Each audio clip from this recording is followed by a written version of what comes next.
Minha gente, boa tarde para vocês. Boa tarde para quem está acompanhando aí pela internet.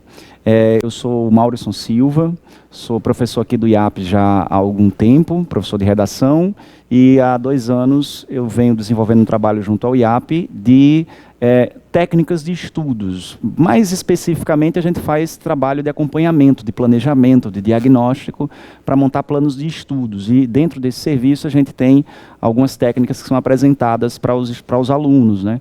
E a ideia é que hoje a gente passe essa hora e meia, eu transmita para vocês algumas dessas ferramentas, de modo que quando vocês saírem daqui, vocês possam usar algumas delas para incrementar nos estudos de vocês. Não é obrigatório, e é uma coisa que é interessante que se diga, que sejam usadas todas as ferramentas, todas as técnicas. Algumas delas vocês vão ver que vão caber direitinho para aquilo que é a rotina de vocês, para o perfil de vocês. Algumas das ferramentas e técnicas são mais visuais, outras são mais de texto mesmo, enfim. E vocês podem testar para ver aquilo que mais se adequa ao que vocês gostam de fazer, o que é eficiente, o que vai ser eficiente para vocês, que é o grande objetivo disso aqui, tá bom? Então, por isso, começamos agora o Happy Hour Técnicas de Estudos. Bem, a aula, de uma maneira geral, ela vai ser dividida em 3 partes. Esse nosso momento aqui. Eu quero transmitir para vocês algumas informações sobre como deve ser o pré-estudo, como deve ser a preparação para o estudo, como deve ser montada, pensada, executada, planejada a agenda de estudos, para aí sim, no modus operandi da coisa mesmo, quando vocês estiverem estudando, utilizar técnicas específicas de estudo. Porque o que acontece bastante, a gente muitas vezes faz a inscrição num concurso, a gente está muito motivada quando isso acontece, a gente faz a inscrição no cursinho, a motivação ainda continua alta quando isso acontece, mas quando passa alguns dias, semanas, ou 1 mês ou 2, a tendência é que, infelizmente, o dia a dia parece que roubando um pouquinho da gente, por meio das questões cotidianas, né? Um pouco dessa energia, dessa motivação, de modo que quando chega lá com 1 mês e meio de curso, 2 meses de curso, vir para a aula, em algumas circunstâncias, parece mais penoso, sentar para estudar parece uma coisa mais maçante, e é interessante que a gente tome algumas medidas para que não chegue a esse ponto. Aquela motivação que a gente sente quando vê o edital de um concurso, motivação misturada com medo, né? Quando o edital é publicado, a gente tem que dar um jeito de manter essa motivação durante todo o período, para quando chegar lá na véspera da prova, essa motivação manter você ainda bem para estudar, sentar para estudar, passar 3, 2, 4 horas que seja, estudando, com a sensação de que teve pleno desempenho, com a sensação de que teve um bom aproveitamento. Então, por isso que eu me preocupo sempre, não é só a questão de falar a respeito das técnicas que a gente vai usar para estudar, é como que nós precisamos nos preparar para estudar, preparar essa rotina de estudos, e essa é uma preparação que você tem muitas medidas que você precisa tomar de imediato, antes de começar a sua jornada, mas toda semana, todos os dias, existem determinadas coisas que vocês também têm de fazer. Só que quando vai passando o tempo, isso vira hábito, vai no automático. Mas para começar a colocar em prática essas rotinas é importante que a gente se preocupe com isso. Então, hoje a nossa aula vai ter esses 3 aspectos. O momento pré-estudo, o momento de elaboração, acompanhamento, execução da agenda e as técnicas propriamente ditas. Este material que vocês estão vendo aqui na tela, e o pessoal também está vendo aí pela internet, ele já está disponível lá no site do IAP, tá? Já está disponível lá em Últimas Notícias, vocês podem baixar, tem além desse material aqui, que são os slides, do jeitinho que estão aqui, também existe alguns tutoriais e algumas das técnicas que vão ser apresentadas aqui, tá? Então fiquem tranquilos em relação a isso, porque esse material já está disponível para vocês, tá? Então, a gente começa aqui com o pré-estudo, a fase pré-estudo. Quais são as orientações pertinentes para esse momento tão importante, que é aquele que precede a nossa jornada de estudos? Eu enumerei aqui 4 situações importantes, 4 coisas a se considerar, ok? Primeiro, a manutenção dessa motivação, por um tempo que permita você chegar na véspera da prova ainda motivada, com aquela certeza de que usou todo o tempo que você tinha à disposição, desde o momento que fez a inscrição lá. Eu quero estudar para valer. Chega na véspera da prova e você tem a certeza, eu estudei para valer. Teve dias que de repente não deu tanto certo, mas eu estudei para valer. A maior parte do tempo deu certo. A ritualização da rotina, o segundo item, como que a gente vai desenvolver determinados hábitos que repercutem no estudo eficiente, o material de estudo, algumas informações importantes a respeito disso, e a categorização das disciplinas, porque uma coisa que a gente precisa é ter a noção de que quando começa uma jornada de estudos, principalmente para quem já teve algum estudo anterior, já fez algum concurso anteriormente, tem disciplinas que já estão em um certo andamento. De repente, alguma disciplina que já teve todo o programa visto. E aí seria interessante tratar essa disciplina de uma forma diferenciada. Não vale a pena para algumas disciplinas começar tudo do zero como se fosse uma teoria nova. Se você acabou de ver essa disciplina, por exemplo, faz 1 mês, 2 meses. Então, isso tem que ser levado em consideração na hora de montar seu planejamento. Então, se você vai fazer um concurso que tem 5 disciplinas, cada disciplina pode ensejar um tratamento diferenciado.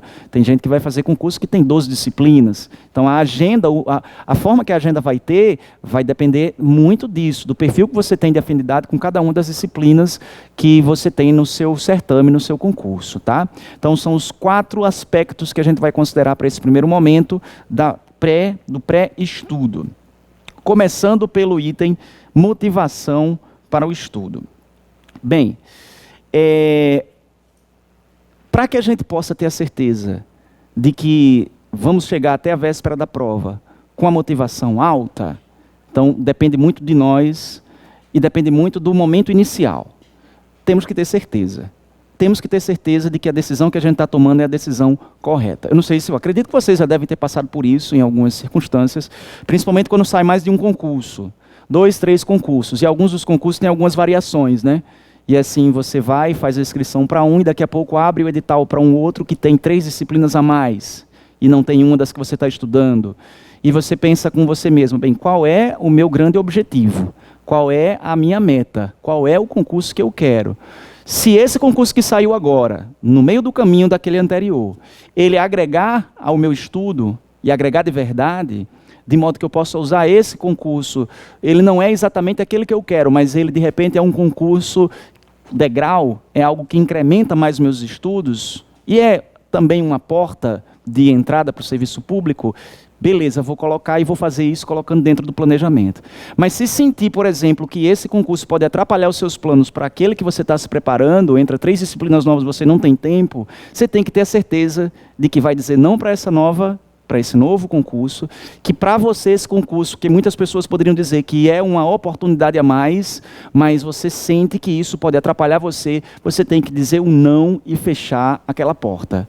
E ter a certeza de que tomou a decisão correta. Porque senão vai ficar martelando na sua cabeça o tempo inteiro. Olha, você podia ter feito esse concurso. Você podia estar estudando para outra disciplina, para mais 3, para mais 4. Mas quem sabe se você pusesse mais essas disciplinas na sua rotina, isso poderia atrapalhar o andamento do estudo para o concurso para o qual você já está inscrito, e de repente isso, em vez de ser um aglutinador, um agregador, atrapalharia o seu projeto. Então, a certeza das decisões que você toma, logo no princípio, ela tem que ser alimentada sempre. Você tem que saber que o seu propósito é aquele. Você tem que saber qual é a reta que você decidiu trilhar. E fazer por onde a cada dia construir ainda mais essa reta. Fortalecer essa reta, ok? E uma coisa que é bacana para fazer com que você sinta que você tomou uma boa decisão e que essa decisão ela é aquela que vai levar você para onde você quer, você tem que ter elementos que motivam você nesse sentido. O que a gente tem são o que a gente chama aqui no segundo momento aqui de elementos motivadores negativos e motivadores positivos. O que é o motivador negativo? Por exemplo, eu trabalho numa empresa privada e eu não gosto da situação em que me encontro, nem salarialmente, nem em termos de qualidade de vida, do ambiente profissional, e eu quero mudar isso. Eu quero essa transformação sendo servidor público. A motivação negativa é essa: eu quero sair de onde eu estou. Eu quero mudar a realidade de vida em que eu me encontro. E isso tem que estar todos os dias na sua mente. Não como uma forma de dizer assim, de reclamar da situação em que se encontra, mas de saber que aquela situação já deu, aquela situação já ofereceu a você tudo aquilo que ela poderia, e você precisa sair dela e decidiu que sairia dela em direção a um concurso público. Mas ao mesmo tempo em que há a motivação negativa, que é aquela que diz assim, eu quero sair de onde eu me encontro, tem que ter a motivação positiva para saber, eu me vejo exatamente nesse destino. Eu quero sair daqui, mas eu quero chegar ali. Eu quero ter, sim, a certeza de que eu estou saindo da situação em que me encontro, mas eu quero estar exatamente naquela circunstância. Eu escolhi aquele cargo, então eu me vejo como um profissional nas rotinas daquele cargo. Eu me vejo já no primeiro dia de posse. Eu já me vejo trabalhando no primeiro dia de turno. Eu já me vejo organizando a minha logística para poder todos os dias, ou dentro de minha escala, sair para trabalhar lá. Então você tem que, é como o que a gente fala de vestir a roupa. Você tem que pensar que o que você faz todos os dias já serve a esse propósito de mudança que você pretende. Sair de onde você está e que você não quer mais, porque já deu tudo aquilo que tinha que dar para você, e caminhar na direção daquele que é o seu grande objetivo. Então, esse caminho sendo já pensado por você todos os dias, você deve fazer esse exercício mental de dizer para você mesma, para você mesmo, quando sentar para estudar. É por esse motivo que eu estou aqui. É por esse motivo que eu estou acordando todos os dias nessa mesma hora. É por este motivo que eu estou abrindo mão de uma convivência social um pouco maior neste momento, em nome dessa estrada que eu já trilhei. Isso é importantíssimo. Todos os dias tem que ser assim. Porque senão, depois de um tempo, as outras coisas, elas começam a chamar a atenção. Elas começam a trazer, a buscar você para perto delas. Então, é uma festa de família, é uma viagem que surgiu, uma oportunidade que você acredita que é uma oportunidade, mas talvez nem seja, até mesmo profissional, mas que vai atrapalhar o plano que você fez. Então a certeza ela tem que estar consolidada. Uma coisa importante, uma coisa legal para se fazer, para que isso seja sempre lembrado por vocês, é no material de vocês ou no quarto de vocês, onde quer que vocês frequentem nos estudos ou que esteja com vocês, é deixar alguma coisa que simbolize essa meta. Seja um souvenir, seja uma fotografia, seja, por exemplo, algumas pessoas têm o hábito de pegar o contra-cheque da instituição que elas desejam trabalhar, na qual elas desejam trabalhar. Então, se é um contra-cheque muito gordo, na pastinha lá a pessoa faz uma ampliação do contra-cheque para a definição ficar muito boa, e a primeira página que a pessoa vê quando abre lá a pasta de estudos é o valor do contra-cheque. Esse é um tipo de motivação. Mas, por exemplo, dentro de algum aspecto de motivação negativa, que seria, olha, eu não quero mais estar nessa situação, de repente a pessoa pode coloca algo, algum tipo de objeto, algum tipo de passagem, de fotografia, que rememore alguma situação que a pessoa viveu no momento do trabalho, que deixou desconfortável, e você coloca lá e diz, pronto, isso aqui eu não quero que aconteça mais. E por não querer que isso aconteça mais, é que eu vou continuar aqui estudando todos os dias, tá? Então, manter a motivação em alta é fundamental para que a gente possa transcorrer todo esse caminho, desde a decisão tomada de fazer o concurso até o dia da prova, com gás, para poder fazer o que precisa ser feito, tá? Colocar em prática as técnicas que a gente tem, que eu vou transmitir aqui para vocês aqui. Então, isso é importantíssimo. É o primeiro aspecto. Segundo aspecto, a gente tem aqui ritualização da rotina. Minha gente, é importantíssimo, porque, veja, nós sempre aprendemos a estudar a partir do que professores, diretores, coordenadores, os nossos pais colocaram para nós. Foram eles que criaram nossa rotina e a gente só fez obedecer ou desobedecer. Mas o que acontece agora é que a rotina de estudos depende muito mais de nós do que de qualquer outra pessoa. Não tem ninguém que diga como você vai estudar em casa, o que você vai estudar em casa, qual a prioridade que você vai dar. Não tem como na universidade, uma semana de provas em que a gente sabe, pelo menos na semana de prova, como vai fazer. Não tem isso. Então, o nosso planejamento depende de nós e a gente tem que fazer isso de maneira muito proativa. E é importante que a gente procure criar determinadas rotinas que impliquem na profissionalização desse estudo. Então, por exemplo, eu ouço muito o pessoal dizendo assim, eu às vezes acordo às 7, às vezes às 7h30, mas eu acordo ali por volta das 7, das 8 e começo a estudar. Não, não tem que acordar por volta das 7, das 8 e começar a estudar. Você tem que pensar como se você, de fato, é o seu patrão nesse processo e você não daria para o seu patrão a desculpa de que a hora de você acordar é uma hora irregular para você começar a estudar. Se você tem dentro da sua agenda a possibilidade de começar a estudar sempre às 8 horas, e sabe que antes de começar a estudar tem algumas outras coisas para fazer, então especifique qual é o horário que todos os dias você vai acordar. Bem, eu acordo às 7, porque assim dá para tomar café, dá para tomar banho, dá para me arrumar e começar a estudar, pois não. E começar a estudar. Então, não é porque o horário está nas mãos de vocês que vocês vão deixar isso irregular. Mantenham regularidade em relação aos horários. Acordar sempre no mesmo horário, começar a estudar sempre no mesmo horário. Isso é fundamental, porque se deixar na nossa...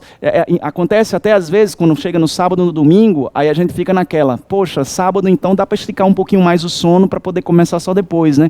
O corpo quer isso, o corpo no fim das contas vai pedir o que é mais confortável, então é importante que você defina. Se você quer definir que no domingo quer começar um pouquinho mais tarde, então defina de bate pronto. Não, eu não vou deixar dormir, eu não vou dormir até a hora que der vontade de acordar. Eu vou estabelecer que no domingo ou no sábado eu acordo um pouquinho mais tarde, mas é dentro dessa hora X aqui para começar a estudar na sequência. Tudo tem que estar dentro da agenda, tá? Então, a ritualização da rotina implica tanto em relação ao compromisso com os horários, implica na profissionalização do local de estudos. O cenário ideal e perfeito é você ter o seu escritório com sua escrivaninha, com a sua luminária e ninguém por perto para poder tirar você da sua concentração. É o cenário ideal que a gente nem sempre tem, não é? Se não tem um lugar que é assim, profissional específico para os estudos, se você estuda, por exemplo, dentro do seu quarto de dormir, você tem que ter a noção de que o corpo sente isso e você tem que transformar esse espaço no seu espaço de estudar. Então, você acordou, beleza, e você vai fazer, se organizar para começar a estudar, uma das coisas que são obrigatórias fazer é mudar a roupa de cama, é organizar a mesa, é como se o quarto deixasse por um momento de ser o lugar em que você dorme para se transformar no lugar em que você estuda. Você não pode, e se você estuda à noite, por exemplo, você não pode chegar em casa, já deixar a caminha prontinha para poder você deitar quando terminar, porque o corpo vai dizer, ei, está fazendo o que aí? Vá se deitar, não é o melhor? Então você tem que chegar, manter o seu terceiro turno, que é o seu turno de estudos, o seu quarto está organizado para os seus estudos, e você está lá. Sua luminária, sua escrivaninha, a cama está lá do jeitinho, lá com a coxa ainda, não tá esperando por você, ela está só como um item de decoração. E você está mantendo uma postura de quem está lá para estudar, para manter os seus estudos. Inclusive, não é recomendável que você estude com a roupa que você usa, por exemplo, para dormir, de pijama.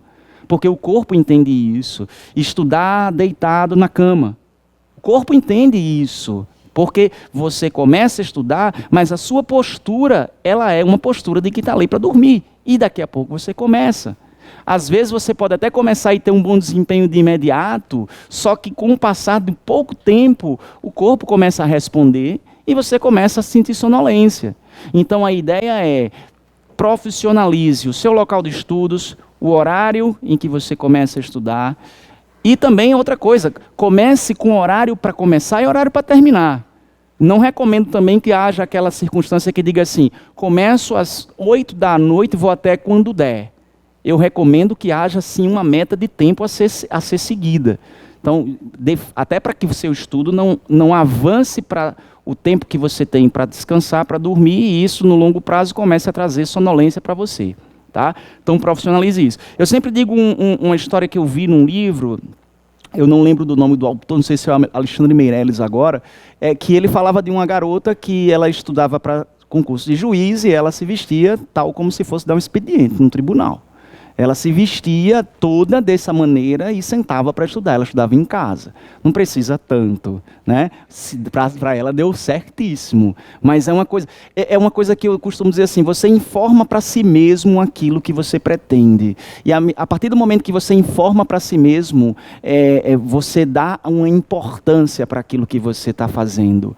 entendeu? E há um retorno de maior atenção, há um retorno de maior gás, você sente que você está ali, mesmo que seja na sua casa, no seu quarto dormir, mas você não titubeou, você está ali para fazer produzir, né? Você está ali para aproveitar o tempo na produção, tá? Então, atenção a isso daí. E o que eu coloco aqui no último ponto como diálogos necessários é porque a gente convive na nossa rotina com as pessoas da nossa família, às vezes os nossos amigos, e eu acho interessante que haja, sim, um contato com as pessoas. Não é que você precisa, é uma opinião, dizer para todo mundo que você está estudando, não é isso. Mas para aquelas pessoas que são aquelas mais caras a você, seus familiares e amigos, vale a pena você dizer que vai ficar um pouco mais ausente por um tempo. E daí, se a pessoa não compreender e continuar chamando você para sair, por exemplo, e você reiteradas vezes disser não, enfim, aí a responsabilidade é da pessoa compreender ou não. Parece uma coisa que não haveria necessidade de se dizer numa aula como essa, mas no fim das contas é algo que ainda pega muita gente, assim, a pessoa, vai ter uma festa de um amigo que viajou faz 3 anos, está voltando e, nossa, eu não vou encontrá-lo, mas eu estou no meio do estudo para o concurso, a prova vai ser daqui a 3 semanas, eu tenho muitas pendências.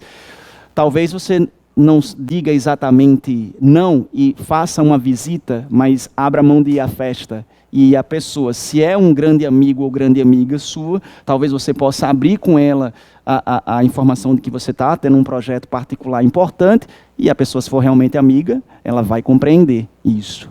Mas são diálogos necessários.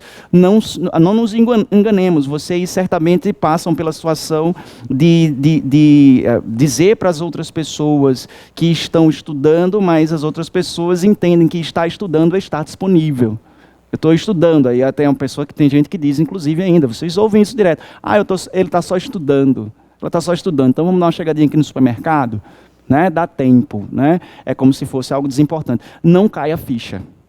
Não adianta ficar com raiva e dizer assim, será que você não compreende? Não, não compreende, é só a gente que compreende. Só quem passa, só quem está sentindo na pele o que é uma rotina de estudos, que é uma rotina que exige de você realmente um compromisso muito grande em vários sentidos, só quem compreende é quem está na situação.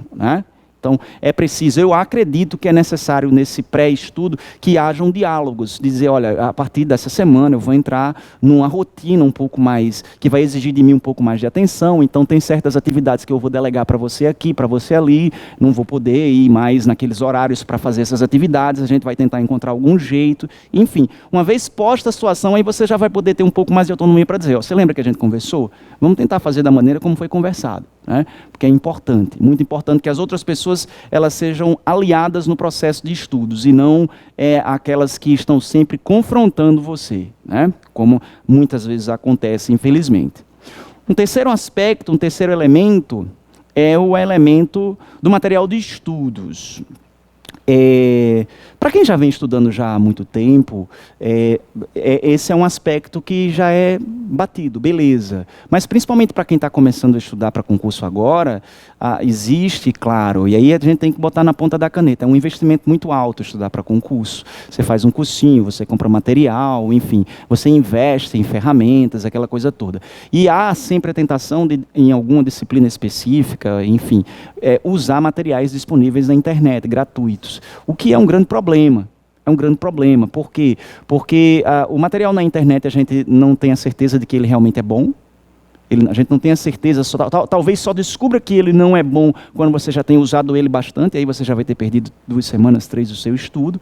E outra coisa é a sistematização, porque de repente você pode encontrar um aspecto específico de uma disciplina na internet e num site. Só que daí, naquele mesmo site, não tem os outros assuntos, e você tem que sair catando. Então, tem uma demora no sentido da procura, e há uma irregularidade na sistematização didática. Se você tem um material que já está didaticamente pensado para aquele concurso, ótimo, porque ali facilita seu trabalho, você já tem uma sequência. Se, de repente, você precisa criar essa sequência e, ainda assim, procurar onde é que está o material que se adapta a essa sequência, aí o negócio já fica um pouco mais complicado. Então, em relação ao material de estudo, tem que tomar muito cuidado em relação ao que usar. Todo mundo que está aqui já está com o concurso que vai fazer com o edital publicado? Todo mundo tem alguém? Não. Sem edital ainda, está sem edital, está sem edital. Por isso que eu tive aqui o cuidado de fazer uma separação em relação à dinâmica do material didático, para quem está com concurso sem edital, para quem está com concurso com edital. Sem edital publicado. Um exemplo, tem uma lenda aqui no Rio Grande do Norte, que é um concurso do Tribunal de Justiça. É uma lenda antiga, muito antiga, medieval quase, né? Que está voltando a assombrar positivamente as pessoas, né? Saíram algumas informações que dão conta de 2020, enfim. Mas parece um pouco... tem umas séries que tem 10, 15 temporadas, né? Essa aí já deve estar por aí, né? Mas... para quem está, por exemplo, se preparando para um concurso do TJ, do Rio Grande do Norte, cujo edital ainda não foi publicado, é uma boa você ter um estudo com um canal de entrada mais denso, com materiais mais densos. Então, vale a pena ter livros de disciplinas que são importantes. Não é de todas, não exatamente de todas. Mas se você, por exemplo, tem, puxa vida, eu faço concursos para tribunais ou pretendo entrar na área de estudo de concursos para tribunais. E sei que direito constitucional, direito administrativo são disciplinas básicas. E vai ser necessário para todos os concursos que eu vou fazer. Então, vale a pena ter um bom material mais denso dessas disciplinas. Você vai ter tempo para construir sua base a partir da leitura desses livros. Então, os livros... As apostilas também não são, nesse tipo de estudo, não são descartáveis. Os cursos presenciais densos com aulas teóricas também, ou até os cursos online, para quem consegue ter a disciplina de montar um plano de estudos em casa, assistindo essas aulas teóricas, também dá certo. E, claro, questões desde imediato. Então, quem está sem edital publicado vai construir uma base. Então, tem tempo para construir uma base. Vale a pena ter um material mais denso na mão. Agora, quando o edital já está publicado, o tempo ele conta, não vou dizer ao nosso desfavor, mas é algo que limita mais o nosso contato com os materiais. Aí não vale a pena comprar um curso, por exemplo, com o edital publicado com prova para daqui a um mês e meio, comprar um curso com, 150 videoaulas, com PDFs gigantescos, porque não vai dar tempo. A menos que a situação seja a seguinte: já estudo há algum tempo, já tem disciplinas que eu já tenho, sim, um feeling aqui, já tenho um contato, e preciso de 3 disciplinas, que são aquelas que são mais, para mim, são mais casca grossa. Aí, se tem disponível um material um pouco mais denso dessas 3 disciplinas, elas são importantes para o certame, aí vale a pena ter um material um pouco mais denso e distribuir na agenda como isso vai lidar, porque também você não vai estudar só essas 3 disciplinas. Tá? Mas com o edital publicado, o material de estudo tem que ser um pouco mais objetivo. Aí as apostilas, elas são preferenciais em relação aos livros. O livro pode ser um material de consulta para algo que de repente não ficou tão amarradinho pela apostila. As aulas, preferencialmente, são aquelas que tenham aulas com questões, resolução de questões, porque presume-se que quem está se entrou agora para estudar e o edital do concurso que pretende fazer foi publicado nesse momento também, existem cursos disponíveis com aulas totalmente teóricas para este curso? Existem, você vai tentar dar o máximo de si, mas para poder ter um proveito também de eficiência. Mas se você já vem com um estudo prévio e o edital é publicado, a prova está daqui a um mês e meio, claro, você vai privilegiar serviços que permitam a você testar, treinar, exercitar. E aí são os cursos de questões, né? São os cursos de questões, são os materiais de questões, isso aí é o que a gente precisa ficar mais ligado. Então, os cursos são objetivos, questões e resumos está aí com um asteriscozinho, por quê? Porque você pode, por exemplo, para uma disciplina qualquer, querer fazer um estudo que seja só de revisão. Não, isso aqui eu estudei faz um pouco tempo e eu quero só voltar a isso com uma leitura mais rápida.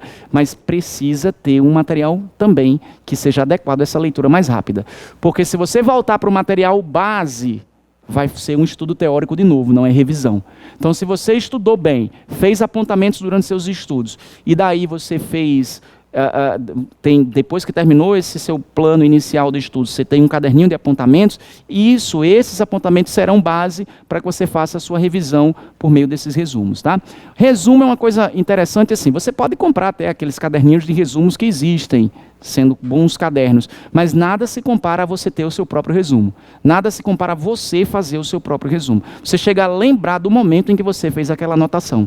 Você chega a lembrar do que você anotou de apenso, assim, você fez uma seta, puxou para lá, botou com uma caneta de outra cor, e você chega a lembrar daquela anotação quando você mesmo faz o seu apontamento. Então, você comprar um resumo pronto, tudo bem, você pode, se você já tem uma leitura densa daquilo. Se você vai comprar um resumo, mas está tendo um contato com a matéria pela primeira vez, não dá muito certo. Mas se você faz o seu próprio apontamento, não tem igual. É a melhor alternativa. E ainda continuando em relação ao material de estudos, o que eu falei no princípio, né?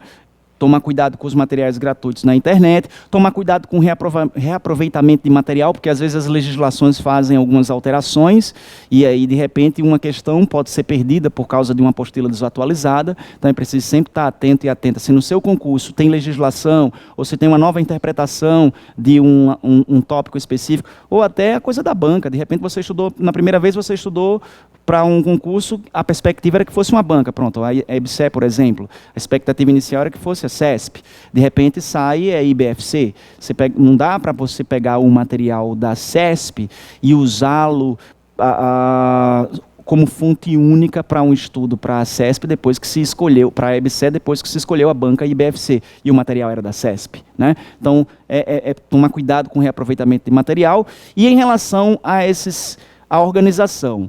Existe a... Pois não, pode ficar à vontade. Sim, interessante. A colega está falando aqui, eu vou reportar para o pessoal da internet, que houve casos, né, e não foram poucos, inclusive, de pessoas que pegaram materiais até no lixo, materiais antigos, e conseguiram lograr êxito, passar nos concursos por meio desse estudo. Mas eu tendo a acreditar que eles são exceção, né? E aí a gente não pode tomar a exceção pela regra, porque hoje é impressionante como os concursos eles estão se qualificando na habilidade de derrubar a gente em relação a certas coisas que a gente, pô, isso aqui eu estudei muito, muito, muito. E quando chega lá o concurso faz um negocinho, uma banca, e você, como é que é isso aqui, bicho? É pegadinha? Né? Então a coisa está muito, como a concorrência está muito qualificada, as bancas estão tentando encontrar alternativas de fazer a pessoa escorregar. E aí um material que seja um pouco mais antigo pode não ter essa percepção nova da banca, né? É um bom exemplo puxa, e é digno de muita nota quem faz isso, né? Consegue pegar um material com poucos recursos que tem ou nenhum recurso, vai lá e passa no concurso. É digno realmente de muito aplauso. Mas é algo que é uma exceção, né? É uma exceção, a gente não pode tomar isso como regra. E em relação ao papel ou digital, seja um ou seja outro, a minha recomendação aqui é que vocês busquem um protocolo de organização. Façam protocolos de organização. Evitem fazer assim, o material caiu na sua mão hoje, você botou na bolsa e lá se perdeu. Só quando você depois tiver a ciência de que tem um material dessa natureza, você vai na bolsa e pega. Não. Todo material que você pegar, você já cataloga. Já cataloga com disciplina, número de material. Se o material não tiver data, coloca a data e guarda na pastinha específica. Porque isso facilita muito sua vida na hora de procurar. Então, sempre façam catalogação. Material impresso, caiu na sua mão, já catalogue, já guarde dentro do lugarzinho que tem que ser. Material digitado, é aquela coisa, a gente às vezes faz download de um bocado de coisa, quando você vai... eu quero aquele material, tá lá o material JPK7495, não tem mais. Quando vem da internet, vem com um número doido, vem com um nome doido, né? E aí você precisa, EBSE, português... lista de exercícios, data. Se tiver um conteúdo, você faz isso. Porque na hora que você precisar, puxa vida, eu queria aquela lista de exercícios de crase, você vai lá no navegador mesmo, seu buscador do computador crase, a lista já vai aparecer. Então cataloguem todo o material que cai na mão de vocês, seja papel, seja o digital. Criem rotinas de arquivo desses materiais, pastas, subpastas, façam isso, tá? E os canais de entrada. O que eu quero dizer para vocês com canais de entrada? Eu não recomendo que, principalmente quando o edital já está publicado, que a gente use mais de um material para ser o nosso material base. Então eu tenho um livro de Direito Constitucional maravilhoso, vou fazer o concurso da lenda do TJ do Rio Grande do Norte, beleza. Só que o que acontece? Eu tenho também agora, caiu na minha mão, um outro material que eu ganhei, e, enfim, são 2 livros muito bons, tem que ter uma escolha. tem que ter uma escolha. Se são 2 livros de teoria, essa aqui é uma nova perspectiva de um autor novo que está aí tratando da banca que é possível de ser a do TJ. Bem, se quer escolher ele, deixa o outro só como consulta. Nunca estude paralelamente por 2 materiais, porque aí você está fazendo mais do mesmo, e o tempo é ouro nesse nosso ramo de concurso, né? Então, sempre escolha um material base, e desse material base você pode ter outros como consulta, mas nunca use mais de um material como fonte de entrada. Escolha um material como fonte de entrada, apenas, ok? Tudo tranquilo até aí? E aí, da parte do pré-estudo, a categorização das disciplinas, antes de começar a estudar para valer. É um modus operandi que eu até desenvolvo junto com o pessoal de mentoria, e isso. Você, se for analisar as disciplinas que você tem pela frente, sempre vai observar que tem uma que você tem mais afinidade e outra não. Então, o que você tem que fazer? Fazer esse diagnóstico, tem que parar para fazer esse diagnóstico. Olha, essa aqui é uma que eu tenho que estudar, porque o edital saiu agora e ela não tinha antes. Então, ela vai ser um plano teórico, eu vou ter que fazer uma leitura densa dela mesmo, tem que ter um bom material para poder fazer um estudo dela. E essa outra aqui, que eu já estudei várias vezes no concurso, tenho ali minhas dificuldades, mas não é nada que eu precise estar voltando para poder estudar tudo. Eu sei exatamente onde eu preciso voltar para poder estudar. Aí você pode botar para um estudo específico de questões, ou de revisão, tá? O detalhe é que, estudo teórico, beleza, leitura densa, também tem questões, tem que fazer questões. Planos de revisão, beleza, desde que você tenha material para fazer essa revisão. Porque se você não tiver material para fazer revisão, a leitura de um material denso não é revisão. A leitura do material denso todo do princípio. É um estudo teórico, é mais rápido, mas é um estudo teórico. E resolução de questões para aquilo que você... isso aqui é todo concurso que eu faço, eu consigo acertar 90%, 100%, e eu acredito que aqui a manutenção por meio de questões já é suficiente. Então, precisa fazer essa categorização. Antes de você começar a sua rotina de estudos, para valer, pense nisso. Quais são as disciplinas que eu vou estudar por meio de teoria, quais são as disciplinas que eu vou dar um apanhado mais por meio de questões. Pode até ser que no decorrer da resolução de questões, aí tem alguns itens que pegam em você e dizem assim, eita, sabe aquilo quando você vai fazer questões de um conteúdo que você diz, isso aqui eu amo isso. Aí quando termina de fazer, acertou 40%, né? Aí você, como é isso? Como é que pode? Nada impede que você... Olha, então aqui sinalizou para mim que esse amor já tem que ser, né, tem que ser reconstruído de novo, vou ter que voltar para poder dar um estudo teórico de novo. Aí as questões vão sinalizar uma necessidade de volta de alguns itens, de alguns tópicos, tá? Mas é importante fazer essa categorização das disciplinas. Se você tem um rol de 5 disciplinas, vai ter diferença da maneira como você vai estudar cada uma delas. Se você tem um rol de 10 disciplinas, essa chance aumenta ainda mais. E aí, claro... O primeiro passo é você fazer essa categorização.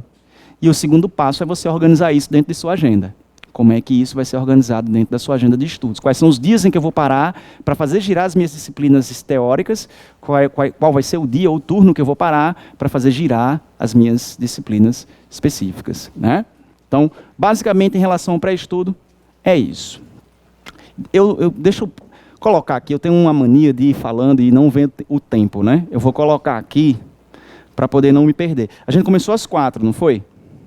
Isso, a ideia é que a gente vá até às 5h30, né? É 1h30, né? O happy hour. Beleza. Agenda de estudos. Vou passar aqui o arquivo que eu costumo colocar para a montagem da agenda. Nada mais é do que uma tabela com todos os horários que a gente tem disponível, de segunda a domingo, 0 hora a 0 hora, né? Quando você vai montar a sua agenda de estudos, você precisa primeiro ver quais são os espaços em que você tem disponível para estudar. Quais são os momentos de estudos. Uma boa agenda tem que considerar esses dias, esses momentos, que são os momentos livres, para você se certificar. Olha, eu tenho 4 horas por dia, eu tenho 2 horas por dia, eu tenho 6 horas por dia. Mas também tem que considerar as outras atividades. Na segunda eu não posso estudar. Tem essas atividades. Na terça, a partir da terça, quando eu trabalho, pela manhã até sábado, enfim. Todas essas outras atividades devem ser colocadas aqui. Uma vez que você monta uma agenda dessa, uma vez que você pega esse arquivo, e você monta esse arquivo considerando quais são os dias livres e quais são os dias que vocês têm os seus compromissos, na sequência é só você fazer copia e cola fazendo os ajustes, né? Olha, primeira semana foi montada, está aqui. A minha realidade, o meu raio-x da minha semana é esse aqui, está aqui.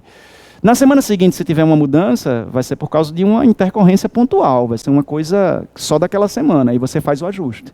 De modo que você vai, semana após semana, fazendo a montagem disso aqui. Tá? Você monta uma vez e as outras você só ajusta. A minha recomendação é que, uma vez que você faz a sua primeira agenda, você faz aqui no computador, você salva agenda 1. Quando você vai fazer a sua agenda 2, você copia, cola, agenda 2 e vai fazendo, vai mudando os nomes, né? Agenda 2, as datas, e vai fazendo as alterações, vai fazendo as adaptações. Tem uma consulta médica na terça, tem na quarta-feira eu tenho que voltar, porque na semana que passou eu não consegui dar conta desse dia aqui de estudos, então eu vou compensar nessa quarta-feira. Vai colocando nisso daí. Porque uma coisa que é muito prejudicial, até para a manutenção da motivação, é você começar a semana sem saber o que vai fazer. Começar um dia sem saber o que vai pegar. E permitir que você siga o seu coração é permitir que você estude só aquilo que você gosta. E aquilo que você não gosta, que é o que você mais precisa, vai ficando de escanteio. E é o que vai chamar por você no dia da prova. Então você vai e tem uma disciplina que você detesta, que você odeia, você está num dia muito ruim, você diz, eu não quero. Vou para essa outra disciplina. Só que aí as circunstâncias de ranço em relação àquela disciplina vão se repetindo e você deixa de lado. Tem que a agenda definir. Quarta-feira de tarde é dia de raciocínio lógico? Vai ser raciocínio lógico. Vai ter que ser. Tá? Tem que definir a agenda para saber, na semana, o que você vai fazer, naquele dia, o que você vai fazer. Assim, quando chegar no final da semana, você volta para fazer o diagnóstico. E aí, como é que rolou? O que foi que deu certo, o que não deu? Para que a gente possa reorganizar para a semana seguinte. Mas é importante isso daqui. Eu vou dar um jeito de passar para vocês, vou pedir que avisem, para passar a tabelinha que eu tenho, porque no arquivo que está lá não tem essa tabelinha, mas para que vocês tenham esse modelo para montar a agenda, para vocês irem, sentarem com muita calma e paciência e montar a agenda de vocês em casa. Tá bom? E aí, uma vez que... O primeiro passo é definir quais são os momentos que eu tenho livres para estudar, quais são os momentos de estudo. E aí você vai encaixando isso daí para depois ir encaixando as outras coisas também. E aí, dentro do tempo livre, a gente vai vendo, na segunda de manhã eu vou fazer girar as disciplinas teóricas. Na segunda de tarde eu vou fazer questões. E assim é que vai funcionando a situação. Tá? Bem, os aspectos importantes na montagem da agenda. Olha, eu penso uma rotina de estudos por turno. Turno da segunda de manhã, turno da segunda de tarde, segunda de noite, a depender de como seja a realidade de vocês. E a minha recomendação sempre é de que os ciclos eles tenham essa realidade aqui. O tempo, 2 horas ou 3 horas. 2 ou 3 horas para cada disciplina. Em relação, principalmente, a ciclo teórico. Não é legal, assim, estudar uma única hora, por que motivo? Geralmente, quando você senta para estudar, passa 20 minutos, 30 para você pegar no tranco. Algumas pessoas acabam, desde de primeira, já começam no ritmo total. Mas o comum é que a gente começa a estudar e quando passa 15, 20 minutos, aqui começa o desempenho máximo, concentração máxima, atenção máxima. E aí, quando você consegue pegar isso, você já aproveitou pouco o tempo. Então é interessante que o tempo mínimo seja de 2 horas, porque você vai ter um momento, um intervalo de alto desempenho maior. A partir dos 20 minutos até 1h20, você já vai ter um desempenho maior. E as 3 horas também. Né? Então, eu recomendo sempre que os ciclos sejam de 2 ou de 3 horas. Que essa divisão seja feita, aí vai depender do nível de complexidade de cada um de vocês com as disciplinas. Ciclos de teoria, ciclos de revisão, ciclos de questões. Quem está começando agora com o concurso, vai ser só teoria. Tudo teoria. Não tem como fazer revisão de algo que não estudou. Se já estudar algum tempo, aí você vai ver, bem, o que dá para estudar só por meio de questões, porque eu já tenho um ótimo desempenho, e o que eu posso fazer uma revisão, porque tenho meus apontamentos. Então você vai definir quais são as disciplinas em relação a esses ciclos. E dentro da agenda vai colocar isso daí. Teoria, revisão e questões. Em relação à organização da agenda, tem que considerar, pronto, o que eu coloquei como estudos é o tempo livre. Qual é o tempo livre que você tem para estudar? Recomendo sempre que você coloque dentro de sua agenda um momentinho para atividade física, porque é importante que isso exista para transmitir a você a disposição diária para poder estudar. Um momento de lazer, que é importante também, e as outras demais atividades. Considerar isso na hora da montagem da sua agenda. Na hora da montagem da sua agenda, considere também a definição de metas. Bem, para essa semana, qual o conteúdo? Quais são os conteúdos que eu tenho que bater? olha, de acordo com minha organização aqui, o ciclo teórico vai girar, eu vou ter 5 turnos para o ciclo teórico, tenho 2 disciplinas do ciclo teórico, e eu pretendo com isso aqui ver esse assunto, quero fechar esse assunto aqui, dessa parte das específicas, das minhas específicas. Então, defina essa meta de conteúdo. A meta de tempo, ela vai ser por si mesma, né? Eu tenho 5 horas para estudar na segunda, minha meta é estudar essas 5 horas. Na terça, eu já tenho mais compromissos, eu tenho só 2 horas, a minha meta é estudar essas 2 horas. Desempenho. A definição de desempenho diz respeito às questões. É legal você definir desempenho, meta de desempenho, porque cada questão que cai na sua mão, você trata com compromisso. Às vezes é comum a gente assim, não estou fazendo nada, vou fazer umas questõezinhas aqui. E aí acontece que a leitura da questão é desatenta, acontece que de repente a pessoa faz as questões num ambiente que não está tão controlado assim, a desatenção é muito grande, o resultado não poderia ser outro, é um resultado ruim, mas o impacto disso vem sobre nós, diz, puxa, eu só acertei isso. E desconsidera todas essas variáveis que atrapalharam na hora de fazer as questões. Quando você diz assim, olha, em português eu não admito mais fazer menos que 85% das questões. Porque eu já venho batendo isso, já venho treinando, já venho testando, já venho anotando e vejo que é 78, 79, não saio disso. Eu quero bater 85%, é meu próximo passo em língua portuguesa. A partir do momento que você define isso, não quer dizer que se você não alcança os 85%, o mundo está acabado, não. Mas quer dizer que você, para alcançar os 85%, você ativou uma concentração maior. Você diz, eu não vou. Essa questão parece boba, mas deixa eu ver aqui mesmo, porque eu quero chegar em 85%, eu não vou perder por causa dela, entendeu? Então, a atenção às questões é o maior benefício de quando a gente define meta de desempenho. Aí você vai primeiro fazer um diagnóstico de como você está. Olha, eu tenho acertado 60% aqui, então o próximo passo que eu quero dar é 70% de desempenho. Quando você alcançar esse 70%, você vai aumentando um pouco mais essa meta. Tudo bem? Então, definir meta de desempenho é importantíssimo para a resolução de questões. E o ajuste de pendências na montagem da agenda é importante. Olha, semana passada eu tinha uma coisa para fazer, eu tinha que fazer uma revisão de raciocínio lógico, não consegui fazer, então essa revisão vai ter que entrar para essa semana agora. Não é porque ficou para trás, ficou no limbo, não, né? Volta, bota ela na semana seguinte, tá? O ajuste de pendências é importante. E aí o planejamento. Existe ou deve existir um momento na semana de vocês que vocês devem parar para isso, planejar. O planejamento é vital e é fundamental.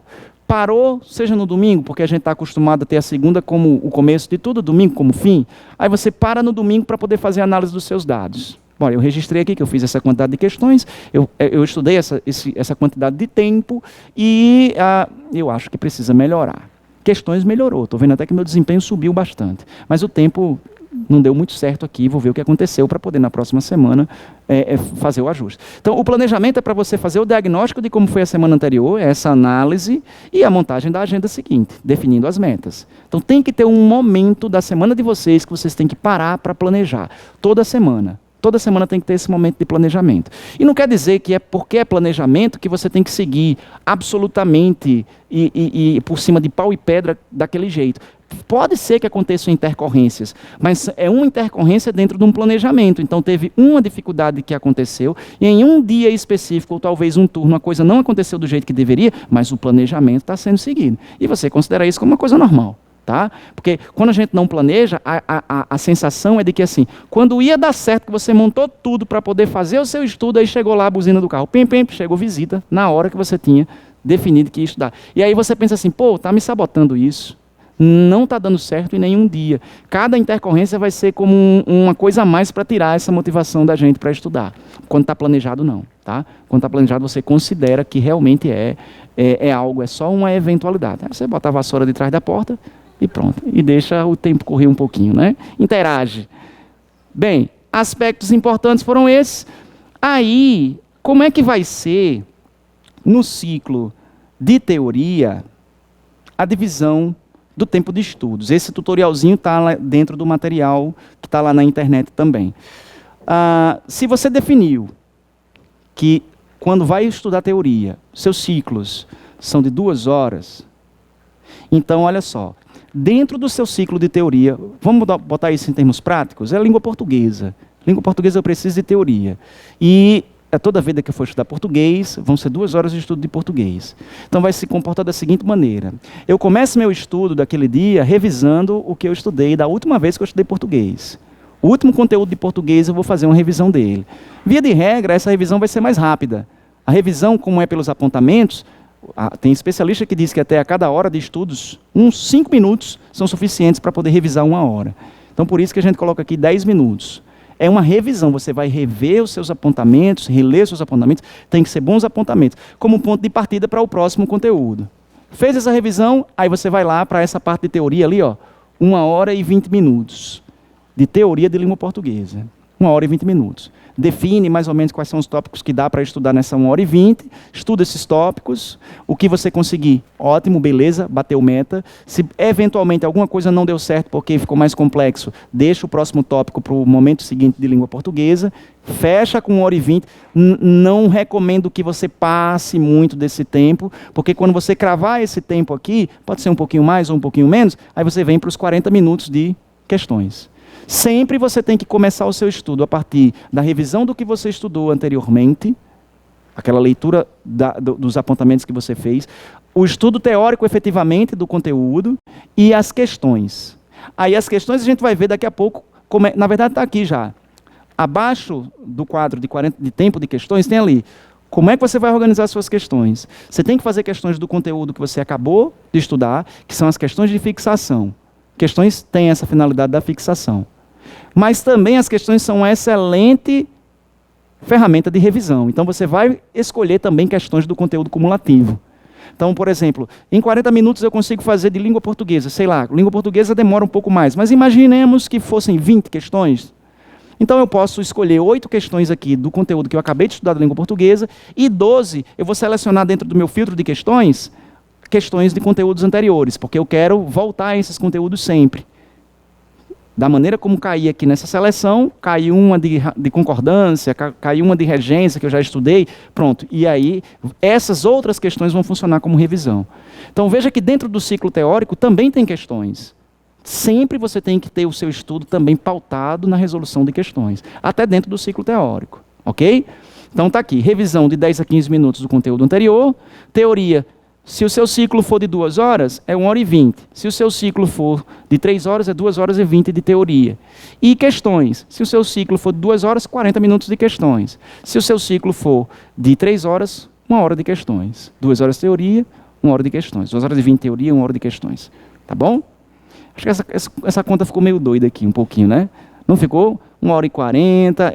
De modo que dê 3 horas. A maior parte é de teoria mesmo. Se você tiver uma realidade em que você não consiga manter 2 horas exclusivas para estudar, é claro que aí a gente vai ter que jogar com o que a gente tem. Aí você tem que fazer uma divisão muito clara no sentido de que, olha, eu tenho 1 hora e eu sei exatamente quando eu tenho. Então eu vou privilegiar essa 1 hora para poder dar um avanço na teoria. Aí depois disso, no começo da tarde, eu tenho uns 40 minutos. Aí eu vou fazer questões dessa teoria. Você tem que fazer algum tipo de organização, de modo que você não sinta isso aqui, ó. Eu vou começar a estudar até onde der. Só que aí o tempo que eu achava que tinha não tem, parou. A sua sensação para aquele estudo é que ele não rendeu aquilo que você achava que renderia. Entendeu? Então, se você tem um tempo que você sabe, olha, pelo menos 1 hora eu sei que tem, então esse tempo fixo é para teoria.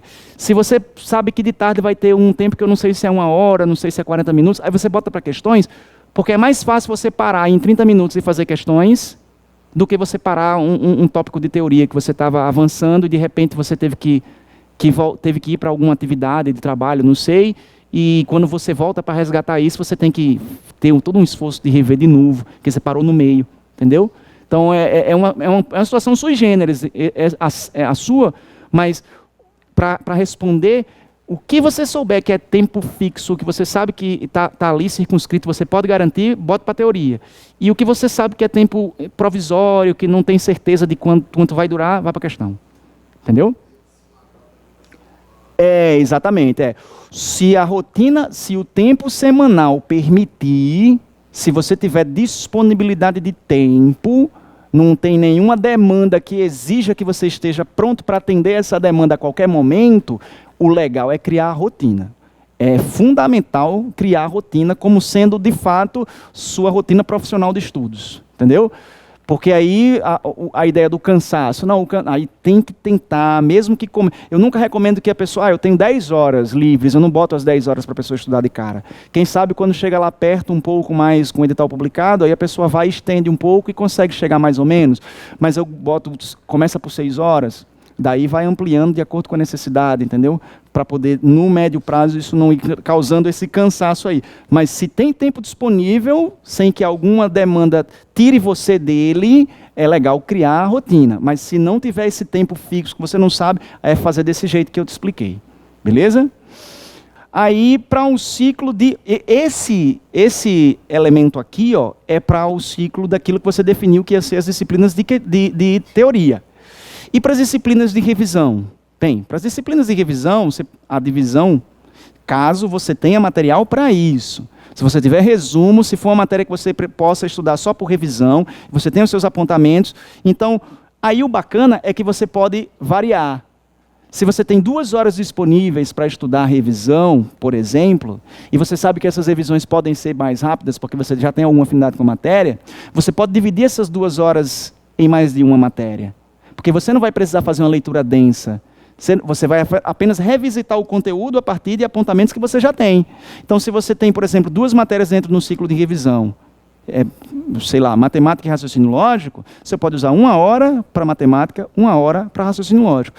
O ciclo de revisão permite essa divisão um pouco maior. O ciclo teórico não, é preciso que exista um tempo um pouco mais denso para você densificar, massificar. O ciclo de revisão não, com o que você tem, com os apontamentos que você tem, com sua necessidade, você consegue dar conta em 1 hora de girar aquilo que você precisa. Aí veja só, se for 1 hora que você coloca para fazer a leitura dos seus apontamentos, suas revisões, 40 minutos vai ser para essa revisão, 20 minutos para fazer questões do conteúdo que você revisou. Se for de 2 horas, 1 hora e 20 é para fazer essa revisão, 40 minutos para fazer as questões do conteúdo que você revisou. Vocês já devem estar percebendo aqui que é fundamental, nessa modalidade, você ter um acervo de questões que permita você fazer uma seleção precisa. Olha, eu quero questões desse conteúdo, porque foi o que eu revisei. Porque procurar prova é muito cansativo, é muito demorado, e às vezes não... Você precisa ler a prova para poder saber qual é ou quais são as questões, e você não tem como você ir... eu encontrei 30 questões desse conteúdo, mas está cada um em provas diferentes. E aí a logística fica complicada. Então, ter um acervo de questões bom, né, que permita filtros, é fundamental para você fazer aquela seleção cirúrgica, né? Então, em relação ao ciclo de revisões, é isso. Lembrando sempre, só coloque disciplinas para você estudar por meio de revisão se você tiver material adequado para fazer revisão. Mesmo que você já tenha estudado antes, mas você não tem material adequado para revisão, vai ser uma teoria de novo. Vai ser mais rápido, mas vai ser uma leitura densa novamente. Vai também depender exatamente da sua afinidade com o conteúdo. Um conteúdo teórico que você está vendo pela primeira vez não é legal, entendeu? É bom você ter base de construir apontamentos. Porque até a hora que você está fazendo os apontamentos, o que você usa para fazer os apontamentos, um fluxogramazinho, um mapinha qualquer, aquilo fica entranhado na sua memória e ajuda você a fixar o conteúdo. Então, a parte mecânica de você botar a mão na massa, ou mesmo que você ouça, mas que você faça apontamentos de partes importantes do que você ouviu, é legal para você fazer suas revisões, entendeu? Se você já tem uma afinidade com o conteúdo e você quer realmente, por exemplo, isso aí eu acho muito bacana, principalmente quando você está no meio de alguma atividade em que você quer ter a possibilidade de ouvir esses áudios, sei lá, uma esteira ou dirigindo, só para poder você ficar com aquelas informações também continuando ali a entrar no que você já tem, é muito válido, entendeu? Agora, para um conteúdo que você está começando agora, para uma matéria que você não teve contato ainda, e esse ser o seu canal de entrada, e ser dessa maneira, sem a coisa do apontamento, eu não recomendo. Não recomendo não, entendeu? Como revisão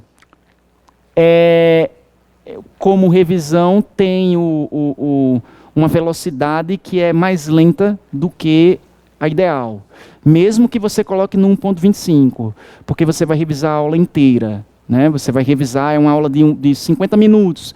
Quando você, de repente, na primeira vez que você ouviu e apontou o que é importante, aí, na leitura desses tópicos que são importantes, 50 minutos, você resume em 15, talvez, fazendo uma volta a esses apontamentos. Se for a única maneira, porque você está no meio de outras atividades e precisa também otimizar esse tempo com os áudios, aí tudo bem, entra como uma alternativa. Mas aí é uma opinião. Eu acredito que a volta ao apontamento, ele é mais eficiente no sentido de deixar você com a memória mais fixa do que você estudou, do que voltar aos áudios. Entendeu? Eu acredito nisso. Até porque o apontamento tem essa característica. Você deixa ali um gatilho para você acessar a sua memória. E o áudio, por mais que você vá lembrando, não deixa de ser algo mecânico também. Por mais que você tenha essa característica de um aprendizado mais auditivo, não deixa de ser algo mecânico. Você está revisitando absolutamente tudo o que foi dito da primeira vez que você estudou aquilo. Então eu acho que a velocidade é mais lenta do que seria se você fosse com um apontamento. Entendeu? Ok, passamos aqui, olha, a divisão do tempo no ciclo de questões. Tem aquelas disciplinas que você vai fazer exclusivamente por meio de questões. Como vai acontecer? Bem, aí a recomendação é que você use 1 hora para fazer questões daquela disciplina. É uma disciplina que você decidiu estudar só por questões. Porque você sabe, você já tem uma afinidade com ela. Ou até pode ser uma situação que é a seguinte, é uma disciplina muito grande, em que parte dela eu sou muito bom e parte dela nem tanto. Então eu vou pegar essa parte que não está nem tanto e jogar para um ciclo de teoria, e vou pegar essa parte em que eu já tenho um bom desempenho, jogar para questões. Quando cair no ciclo de questões, vai ser só essa parte que eu já tenho afinidade. Quando for no ciclo teórico, não, vai ser a parte que eu preciso estudar para valer mesmo. Então, 1 hora é o tempo que você vai usar para fazer suas questões, e aí tem algumas recomendações importantes. Quando você for estudar essa disciplina só por questões, abra o filtro. Vai cair, como a gente diz, salteado. Todas as questões do programa. Se certifique de que você tirou dos conteúdos aquilo que não cai. Se é uma disciplina muito grande, direito constitucional, por exemplo, não abra o filtro total do direito constitucional, porque vai cair coisa que não tem nada a ver. Deixe dentro do programa que você vai estudar. Porque aí você se aproxima do modus operandi de prova. O modus operandi de prova é assim, tem 10 questões de direito constitucional, não garante que as 10 questões sigam exatamente aquela sequência do edital. Pode vir a primeira questão do último tópico do edital, e a segunda vem aqui, também não é com nível de dificuldade, é aleatório. Então, use o filtro geral para poder selecionar essas questões. E selecione já a quantidade que você pretende fazer. Selecione. Uma forma legal de você definir a quantidade é dividir o tempo por 2. 50 minutos, 2 minutos por questão, no mínimo. Você vai ter 25 questões para fazer em 50 minutos, no mínimo. O que vier depois é bônus. Tá? E aí você, se já tiver num nível bacana aí de desempenho, você já bota uma meta de desempenho. Bem, vou fazer 25 questões e eu tenho uma pretensão aqui de acertar 80%. 85%. É o que, no geral, a galera usa mais, que é o Q-concursos. O Q-concursos é uma ferramenta muito boa, porque tem um acervo muito grande mesmo de questões, e sabendo usar os filtros direitinho é muito eficiente. Você consegue ter acesso rápido, você consegue fazer simulados, tem outras ferramentas também. Eu recomendo essa porque é a que eu conheço para valer, entendeu? Que é o Q-concurso, é muito boa. Ah, legal. Legal. Você estudou, bateu a meta dentro do ciclo teórico de estudar. No ciclo teórico, você acompanha... É interessante que você faça um plano de revisões programadas. Como assim? Você programe que para dali a 1 mês você voltar aquele conteúdo novamente. Aí para isso tem que ter uma tabelinha específica para que você veja lá, olha, no dia 12 de dezembro eu estudei crase. Bati a meta de estudar crase. Continuei estudando. Daqui a 1 mês, 12 de janeiro, eu quero ver quais são os conteúdos que eu estudei já, que eu já estudei, e vou voltar para eles. E aí essa disciplina não entra automaticamente para as questões. Ela continua lá para você revisá-la dentro desse plano. Você vai revisá-la uma vez quando você for estudar português de novo, né? Você vai voltar a estudar crase, mais ou menos 7 dias depois, e depois de 30 dias você volta. Uma vez que você sente que ela está consolidada, que você diz, bati, revisei aqui depois de 30 dias e deu tudo certo, então vou colocá-la dentro do rol das disciplinas de questões. Porque... mesmo que você, dentro do ciclo de português, quando você for estudando português, naquelas questões que são as questões do conteúdo cumulativo, vai voltar a cair essas questões. Aí você vai ainda sentindo essa necessidade também. Olha, está regular, está bom o desempenho, entendeu?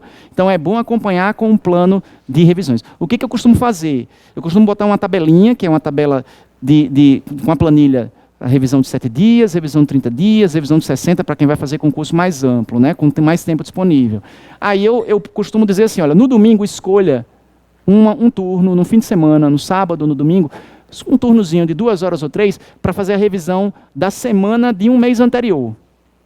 Porque aí você não precisa estar todo dia catando data Ah, de hoje, de um mês atrás, vai ser quando? Aí no dia seguinte, eita, de hoje, de um mês atrás. Não, você para no sábado e diz assim, pronto, eu quero revisar o que foi do dia 5 ao dia 12 de novembro.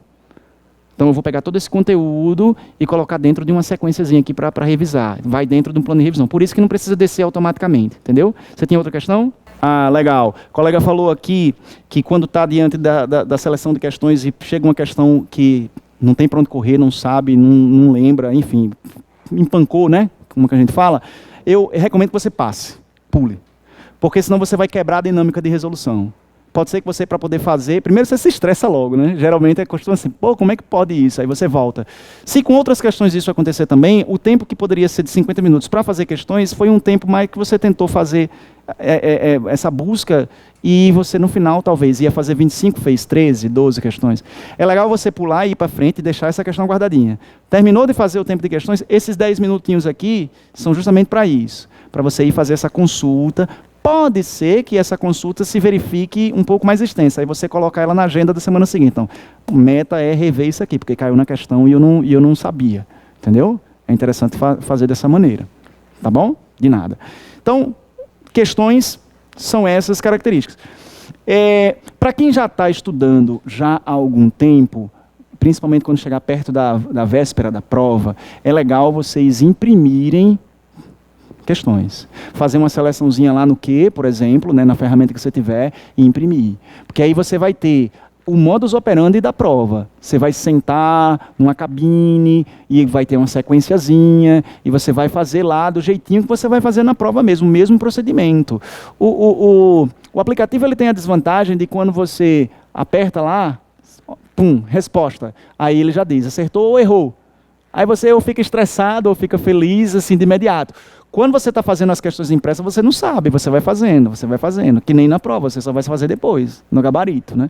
Então é legal você imprimir. E quando você estiver no nível avançado e se sentindo confiante já, é legal imprimir provas mesmo. Ah, português eu bati todo o programa, todo o conteúdo, meu sonho. Aí vou lá, ó, imprimo uma provinha de português para poder dar banca, para poder fazer as provas de português, entendeu? Então, no nível mais avançado, vale a pena fazer as questões impressas. Tá? O aplicativo é bom porque, puxa vida, imagina, em qualquer lugar que você está, abre o aplicativo para poder fazer questões, isso é maravilhoso. Mas, quando está no nível mais avançado, ter uma listinha lá de questões para você fazer é muito bom. Pois não? Perfeito, perfeito. A colega está falando aqui do que concursos, a ferramenta de montar caderno, né? Montar caderno e usar esses cadernos posteriormente para poder ser base para revisão, isso é maravilhoso. Tem a ferramenta do mini simulado também, que você pode criar provinhas para poder imprimir também. Você faz questões, é porque eles mudaram onde fica o botão, mas na própria questão aí tem lá, criar simulado. Aí você faz a seleção dos filtros e ele, agora só cria por disciplina por vez, né? Você vai montando, tem um trabalhozinho braçal de copia e cola, mas depois que está pronto, tem, você pode fazer de 10, pode fazer de mais, tem sim. E chegando aqui na fase das técnicas de estudos, temos aqui 15 minutinhos, praticamente as técnicas propriamente ditas, né? Porque o que a gente fez? Eu dividi aqui em 3 momentos. O primeiro momento é o momento pré-aula, é o momento da construção da motivação, das certezas e tudo mais, para que o gás que a gente tem quando tome a decisão de estudar, ele se mantenha até a véspera da prova e a gente não vá tendo a sensação de que está ficando pelo caminho. A segunda fase é a do planejamento de agenda, de gerenciamento de agenda, foi o que a gente terminou agora, e essa é a de técnicas de estudo propriamente ditas. Bem, as técnicas para estudo teórico. Primeiro, marcação de palavras-chave. Se você, por exemplo, estuda com a apostila na mão e o marcador com a tampinha aberta, pronto para poder marcar, beleza, só que contenha a ansiedade, porque muitas vezes o que pode acontecer, quando a gente termina de fazer a marcação, não aguenta olhar para a apostila, porque está vindo aquela coisa neon, né? Porque foi tudo marcado. Marcar tudo é o mesmo equivalente de não marcar nada. Porque se você destaca tudo, nada se destaca, né? Então a ideia é que você possa ter... E onde é que entra aí o controle da ansiedade? Procure ler mais. Tipo, se tem um tópico lá que tem 5 parágrafos, procure ler os 5 parágrafos. Quando você terminar de ler os 5 parágrafos, aí você volta para poder fazer um exercício de síntese e pensar, qual aqui é a palavra-chave desses 5 parágrafos, de cada um dos parágrafos talvez? Qual é a ideia mestra daqui? O que na essência esses 5 parágrafos quiseram dizer? Porque a gente confunde muitas vezes a compreensão com a importância, com a relevância. A gente entendeu muito bem um parágrafo e diz, pô, isso aqui é importante. Só que não, é porque a gente entendeu muito bem. Mas quando você lê um pouco mais, aí você percebe, e esse outro tópico está mais denso até e mais sintético do que o anterior. É o que a gente chama de tópico frasal, né? É um tópico frasal dos 5, o que resume os 5 parágrafos. Então, antes de marcar na apostila, leia, segura a emoção, se concentre naquilo que você está lendo, terminou, faça a síntese. A síntese mental, em essência, foi isso que se quis dizer. E aí vai procurar naquilo que está lá, qual é a frase que sintetiza, tá? Que resume o que você leu ali, ok? E por isso que eu digo aqui, ó, avançar na leitura antes de marcar. Apontamentos por meio de tópicos. Bem, também é outra coisa que a gente faz. Está lendo e, em vez de marcar na apostila, copiar no caderno, que é outra técnica também. É bacana, é importante, mas o exercício de síntese aí também deve ser igual. Não fazer tópico toda vida que lê uma coisa. A lógica é a mesma da marcação, só que na primeira você vai lá e faz a marcação do que já existe. No segundo é ainda melhor, porque você pega o que você leu, você faz a síntese mental, você reelabora e se apropria daquela informação e você constrói a síntese com suas próprias palavras. Aí é seu, praticamente. Aí você tem um nível de apropriação que faz com que a fixação fique maior. Então, quando você... E é prática, isso não tem para onde correr. É prática, é ler e exercitar a habilidade de resumir, né? Vendo o que é importante. Então, sintetizar mentalmente a ideia antes de produzir o tópico. Lê os 5 parágrafos, aí você pensa, olha, qual é a informação essencial daqui? E você escreve com suas próprias palavras. Porque é isso que a gente quer. Não vale a pena escrever muito, e não vale a pena marcar muito, porque você está dizendo para o seu cérebro assim, olha, fica tranquilo que está tudo marcadinho aqui. Quando você precisar, você vai ler tudo de novo. Entendeu? É isso. Se você marca só uma palavra-chave, se você marca só um tópico-chave, você está forçando a si mesmo e a si mesmo a dizer assim, olha, esse aqui é o seu gatilho. Na hora que você lê isso aqui, isso deve ser capaz de fazer com que a memória acenda do conteúdo total que isso representa. Entendeu? Então, é bem isso, é um treino para a sua memória, é um treino para o seu cérebro, tá? Esse tipo de técnica de apontamento. E evitar fazer, se você faz o estudo fazendo pelo caderno o apontamento, evite apenas repetir aquilo que foi ouvido ou repetir aquilo que está na própria apostila. Tente reelaborar, tente dar um período novo, porque assim é aquela coisa da apropriação da informação. Você processou bem aquilo antes de dar uma cara nova para ela, tá? Para aquela informação. Variação nas cores. Então, não precisa ser uma coisa tipo 5ª série, né? De 10 canetas de cheiro e tudo mais, né? Que a gente escreve até com o narizinho assim, porque é gostoso. Era uma das diversões que eu tinha antes, quando eu ia começar a estudar, era ir na esquisita para poder sair comprando todo tipo de coisa que o dinheiro podia comprar. Era pouco, mas assim, o sonho era maior.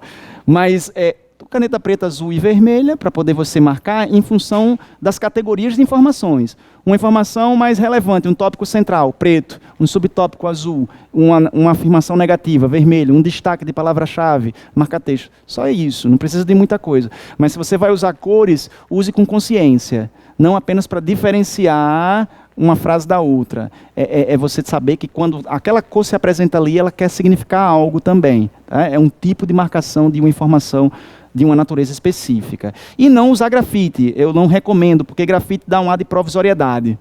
Eu sempre tive grafite como uma coisa que eu sempre faço para apagar, passar limpo depois. Passar limpo e apagar depois, entendeu? Grafite para mim sempre foi nessa linha.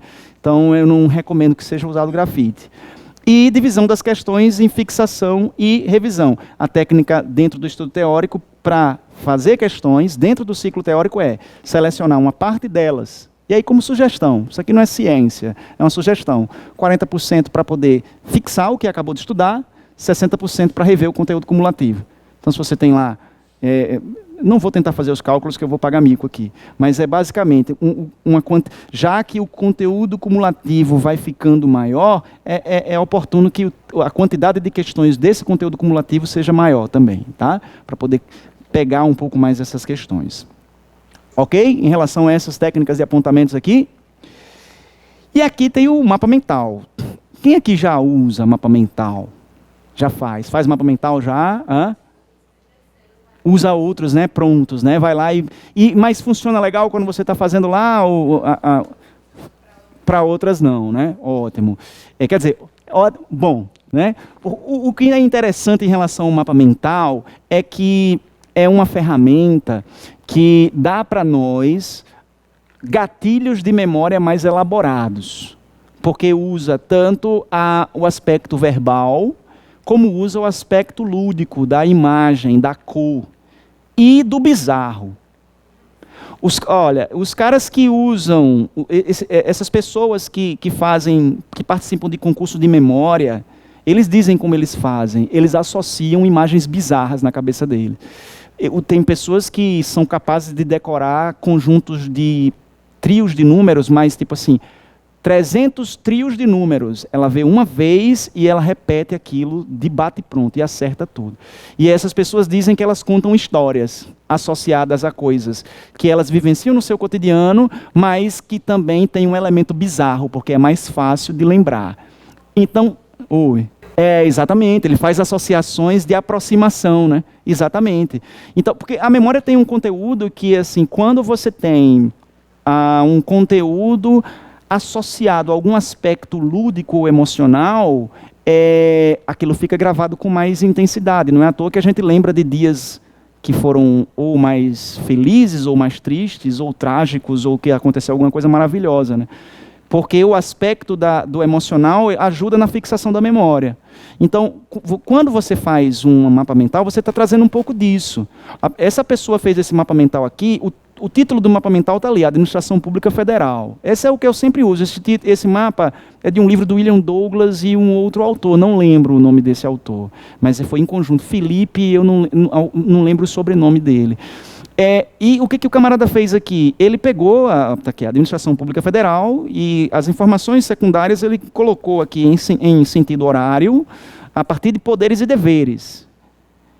Ele associou a palavra poderes e deveres a uma pessoa numa bola de cristal, porque na cabeça dele poder tem a ver com isso, o gesto. Né? E a palavra deveres puxada pela palavra poderes. Eu não vejo aqui nenhuma associação de imagem à palavra deveres, mas para ele já funcionou isso.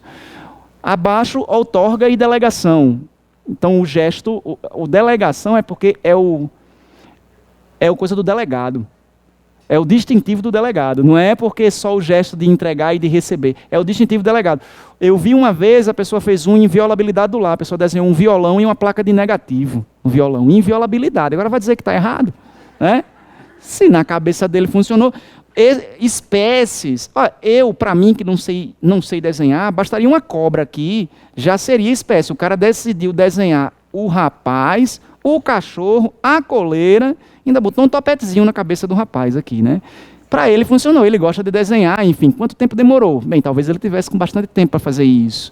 Mas o que eu quero dizer para vocês aqui, o mapa mental é uma sistematização em que você organiza as informações a partir do uso tanto do aspecto verbal, que é a palavra, e aí entra a palavra-chave, letra grande, organização sempre assim na horizontal, evitar o mapa mental com aquele palavrinha descendo pela lateral, e a imagem.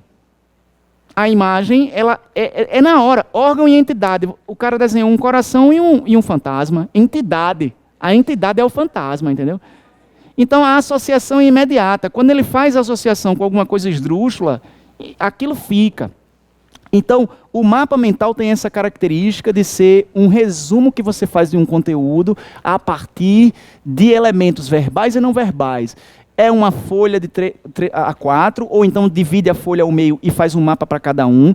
O recomendável é que não se coloque muita informação para não ficar muito poluído, porque isso atrapalha na memória. Se você tem, por exemplo, um tópico central e existem 10 subtópicos, o que se recomenda é fazer 2 mapas, o mapa 1 e o mapa 2 daquele mesmo subtópico, entendeu?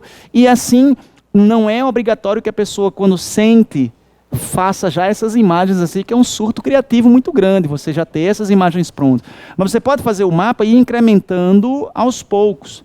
Se você não quiser fazer porque não gosta de desenhar, ou que não sabe desenhar, também não é um problema, mas não utiliza do potencial máximo que o mapa pode dar. Você pode usar também, além disso, aquela situação de, é o que a gente chama de acrônimo, né? Pegar as iniciais de cada palavra e formar uma palavra nova. A que eu mais conheço, que eu sempre conheço, é do LIMP, os princípios constitucionais, né? Então, enfim, você cria, quando você cria os seus acrônimos, são seus. Alguma pessoa pode chegar para dizer assim, esse homem é louco, você diz, sou. Mas eu sei e tu não sabe isso aqui, né? Então, a ideia é uma ferramenta que tem essa característica. O que eu tenho aqui? Lá na internet tem um tutorial disso aqui, tá? Tem um tutorial de como montar o mapa mental. Mas, basicamente, as recomendações principais: usar letras grandes, fazer as informações do sentido horário, usar cores, imagens, os acrônimos. E aí é que está. O mapa mental são duas coisas. É um modus operandi para você fazer e um modus operandi para você usar. Você faz, e isso significa uma apropriação do conteúdo para montar um esquema, beleza. Mas o sistema de revisão também tem que ser bastante protocolar. É coisa para você ver ou todo dia, ou dia sim, dia não. É mecânico. Fazer aqui é cognitivo. É cognitivo. Mas revisar e estudar por ele é mecânico. É mecânico mesmo. Você vai lá e vai fazendo as leituras, as associações mecanicamente. Tá? Dia sim, dia não, ou todos os dias. Beleza? Tranquilo? Esse é o mapa mental. Os flashcards, já ouviram falar dos flashcards? Flashcards está aqui. É uma pena que a gente não encontre, sempre tem uns que são uns fofíssimos lá, que são coloridos e pautados, desse mesmo jeito que são um sonho também. Mas não encontro em lugar nenhum. Ou a gente encontra esse aqui, que é aquele que a gente geralmente usa na graduação, sendo que pequenininho, né? Ou então aqueles que são coloridos, mas são aqueles papeizinhos que são mais fininhos e tudo mais. Não é post-it, não pode ser post-it, tem que ser ele soltinho. Porque aí o que você faz? Também é mecânico. Está diante de um conteúdo que você travou, tem uma dificuldade, enfim, puxa, é uma dúvida que eu tenho aqui.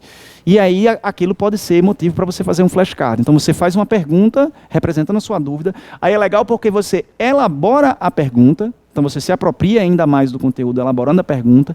E uma vez que você pesquisa para poder destrinchar essa pergunta em resposta, você elabora uma resposta objetiva e coloca no verso também. E aí pronto, você cognitivamente fez o seu flashcard, elaborou de forma sintética a pergunta, elaborou de forma sintética a resposta, e agora só mecanicamente também. Você faz a pergunta e mentalmente responde. E depois vira joguinho bobo, mas é absolutamente eficiente. Faz a pergunta, responde mentalmente e vira. Se você acertou, de fato, aí você vai marcando isso no próprio flash. Bota lá um sinalzinho de V, porque acertou. Se você errou, bota um sinalzinho de X. Vai fazendo isso com os flashes, dia sim, dia não, ou todo dia também. Porque vai chegar um momento que você diz, pô, esse flash eu já acertei tantas vezes, de 15 vezes que eu fiz, eu acertei 12 já. Então deixa ele para você ver toda semana só, e não mais todo dia. Tá? O bacana é que não é todo o conteúdo que você precisa fazer flash, é aquilo que você julga que é mais importante, que você quer, é uma dúvida que você quer realmente acabar com ela. O mapa mental é a mesma coisa, não precisa fazer mapa de tudo, embora tenha gente que diga que dá para estudar só por mapa. Bem, se conseguir, beleza, eu não sei como. Mas o mapa mental você também seleciona conteúdos, aqueles que você diz, puxa, isso aqui eu estudei, eu consigo ver isso de uma forma macro, vou fazer um mapa porque já fica a estrutura na minha cabeça aqui. O flash, mesma coisa. Tá? Agora, o flash é legal porque são dúvidas pontuais. O flash não consegue, a meu ver, dar conta de um conteúdo macro, como o mapa mental consegue. O mapa mental consegue sistematizar um conteúdo inteiro. O flash já é uma dúvida mais pontual. Entendeu? Então, você pode fazer flashes para poder fazer isso. E é legal porque você leva para qualquer lugar, fila de espera, fila de banco, em vez de estar reclamando da fila do banco, que é o que todo mundo faz, quando você chega na fila do banco, você está em silêncio. Quer ficar em silêncio, mas chega alguém e chega conversando sobre a fila do banco em si, né? O assunto na fila do banco é a própria fila do banco, então está aqui. Vai num flashcard, começa a fazer, mecanicamente é primeira. Tá? E está aqui as recomendações. Faz uma pergunta simples e direta, a resposta deve ser objetiva, com destaque para palavras-chave. Vai registrando com um V os acertos e com um X os erros, revisar a cada 1 ou 2 dias e levar sempre com você. Tá? E você vai montando. E vai categorizando. Português, assunto, matemática, o assunto e o número do flash. Vai categorizando isso aí para organizar. Pode categorizar por cor, colocar aquelas orelhinhas coloridas para poder ficar bem organizado, entendeu? Para ser fácil de encontrar. E vez ou outra é bom embaralhar esses flash, para você não memorizar a sequência, você memorizar o flash, né? 10 flashes, de tanto você ver, você já memorizou até a sequência. Então você embaralha para ver se a tua memória está ancorada no flash mesmo ou é no conjunto, tá bom? Aí estamos já pertinho do final, creio que esse aqui é o último quadro sinótico, inclusive já estamos aqui, 5h32. Quadro sinótico é um quadro comparativo, para alguns assuntos dá. Para alguns assuntos dá. Quando você tem aí, por exemplo, nesse caso aqui, prazos para conclusão de inquérito policial. Então, tem algumas regras e alguns dados, né, alguns prazos que valem para quando o indivíduo está preso e outros para quando o indivíduo está solto. Se você consegue fazer sínteses desses números, de percentuais ou de palavras-chave, vale a pena fazer isso daqui. Uma coisa que eu sempre lembro, sempre vem à minha mente, é em relação ao processo legislativo, os ritos para a produção de leis, né? Você consegue fazer quadros sinóticos interessantes para comparar leis complementares, leis ordinárias, né? Medida provisória, esse tipo de coisa. Então, aqui você tem quadros que podem ser enormes. O pessoal da pedagogia tem uns quadros comparativos das teorias pedagógicas que são imensos, são a página de A4 inteira, e é um conteúdo que é um conteúdo de um livro. É um conteúdo de um livro que está numa folha, entendeu? Então, o quadro sinótico também tem essa característica. É a mesma coisa, é legal porque você exercita seu poder de síntese, se no quadro, se na comparação você precisar escrever mesmo palavras-chave, frases pontuais, assim, tópicos frasais, e no caso de números, né, de percentuais, isso é também melhor ainda, tá? Porque a gente sabe que lá nas provas os camaradinhas fazem aquilo de dar aquela mudada marota de um número, de uma letra, de uma preposição, de uma vírgula, para fazer você escorregar na questão, né? Então, o quadro sinótico ajuda muito nesse sentido, nessa síntese e em marcar essas minúcias, essas diferenças. Então, a comparação em colunas, as informações também são objetivas, e a síntese de grandes blocos de conteúdos dispostos em números. Um mapa pode dar conta de capítulos inteiros de um livro, de um material, de uma apostila. Um quadro sinótico, tá? Pode dar conta de um material inteiro. Ok? Tudo bem? E, no que diz respeito à revisão, tem mais só alguns aspectos. Um aspecto para estudo de revisão e um aspecto para estudo de questões. Já falei sobre isso, é só para pontuar. Você só vai colocar uma disciplina como revisão se você tiver material para isso, se você tiver material de apontamentos para poder fazer uma revisão rápida disso. No momento em que você estiver fazendo sua revisão em cima dos apontamentos que tem, pode incrementar esses apontamentos, pode surgir uma informação nova. Toda releitura que você faz de algo sempre agrega alguma coisa a mais, né? E nos apontamentos você pode, de repente, a partir da sua experiência que teve, desde o primeiro momento que você anotou aquilo, alguma nova informação chegou e você incrementa o seu apontamento. Então, não é apenas revisar o apontamento, você pode incrementá-los. E pode sinalizar a necessidade de uma leitura mais densa. Começou a revisar, começou a travar, ou as questões começam a mostrar que você não está bem, aí volta para a leitura densa. Tira isso da revisão, volta para a leitura densa. Tá? Então, isso pode ser alterado também. E o estudo prático, que é o estudo de questões, o que é importante? Já conversamos também esses aspectos. É importante ter um acervo disponível, principalmente com acesso a filtros.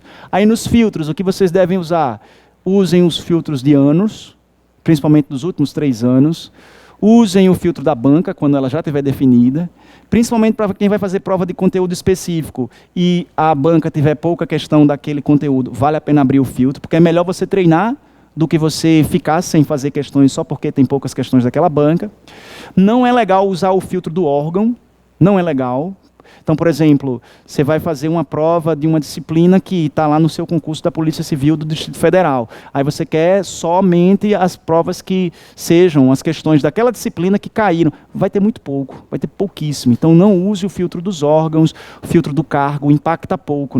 Não use o filtro do nível de dificuldade.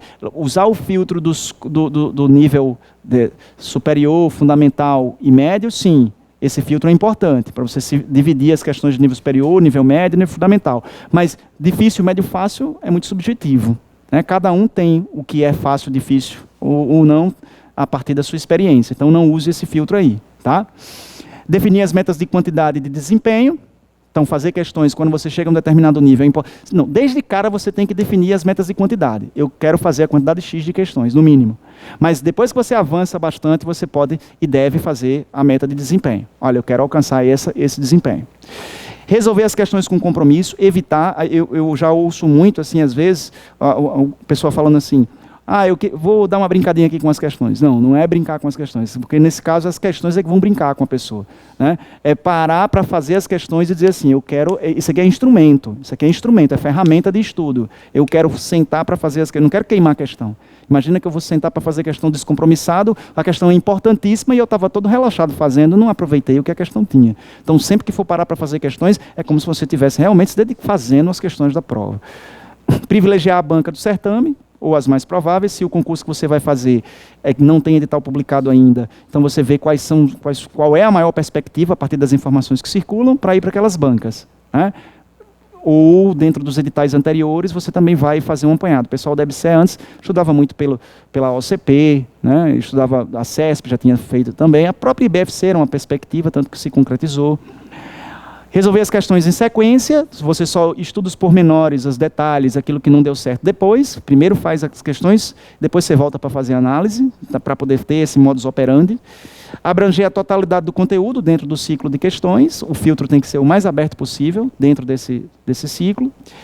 E privilegiar o suporte impresso, sobretudo provas e simulados, quando a gente já está mais pertinho ali de fazer a nossa prova, tá? Fazer questões no suporte impresso e montar provas, ou fazer impressão de provas prontas, desde que sejam dentro do seu programa de estudos. É muito bacana fazer isso daí, tudo bem?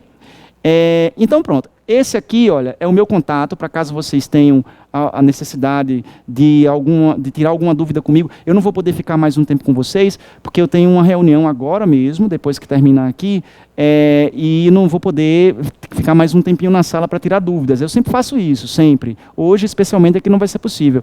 Mas vocês podem anotar o meu telefone aqui, é o meu WhatsApp, que para mim vai ser o maior prazer. Quaisquer dúvidas que vocês tiverem, vocês podem mandar para lá que eu respondo por meio de áudio. O colega está perguntando sobre a presencial e online, os benefícios, né, assim, os prós e contras. Vai de cada um, cara. Eu acho assim, muita gente se estimula pelo presencial, justamente por estar num ambiente em que as outras pessoas também estão estudando, de repente é uma partilha, já tem pessoas que assim, preferem fazer sua própria rotina e no fim das contas, já eliminam a coisa do deslocamento, já transformam o deslocamento num tempo de estudos. Mas uma coisa é certa, aí é uma opinião também, muitas pessoas também compartilham dela. Depois de um tempo, não vale a pena você fazer os mesmos cursos. Você está estudando já, de repente, já fez um curso presencial para aquele concurso. Estudou bastante, montou seu quadro de resumo, enfim, já está num nível bacana. Abriu uma nova turma. Aí realmente é uma coisa a se considerar. Não vou.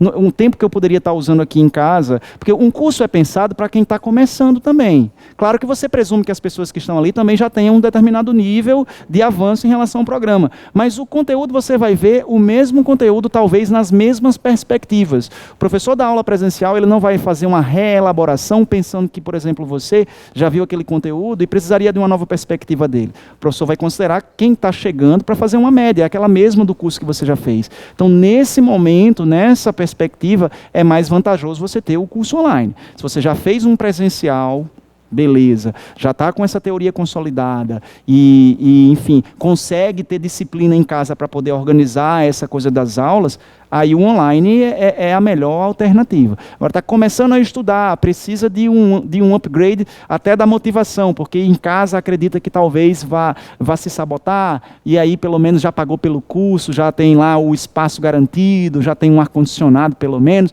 vou lá para poder fazer o estudo presencial, que é nesse caso o melhor. Então vai de cada situação, entendeu? De cada circunstância. Só uma coisinha aqui para... É fato. Essa frase já é muito famosa, né? Antiga, inclusive, do Henry Ford. Mas é o que muitas vezes baliza aquilo que a gente tem em relação aos nossos compromissos. O nosso estudo, muitas vezes, ele é amparado pelo medo mais do que pela vontade, né? Infelizmente, a gente é humano e, no fim das contas, a gente tem receio de que o investimento que a gente está fazendo, de que as expectativas que a gente tem, dos nossos sonhos, eles serem perdidos por causa de uma circunstância que a prova venha para poder colocar isso abaixo. A gente não é acostumado a pensar que vai fazer uma coisa para dar certo, a gente vai com medo de não dar certo. E isso tem um poder muito forte. Isso tem um poder muito forte na maneira como a gente lida com as coisas. Então, e é todo dia que você tem que acreditar, todo dia que você tem que construir a ideia de que hoje é um dia para poder construir o meu objetivo. Hoje é um dia que eu vou usar para poder fazer a minha produtividade, fazer de mim um candidato forte. E aí, sabe, chega um momento que você diz assim, eu não sei o que os outros estão fazendo, eu estou indo para lá. E assim, eu não estou correndo atrás de ninguém. Se quiserem correr atrás de mim, que corram.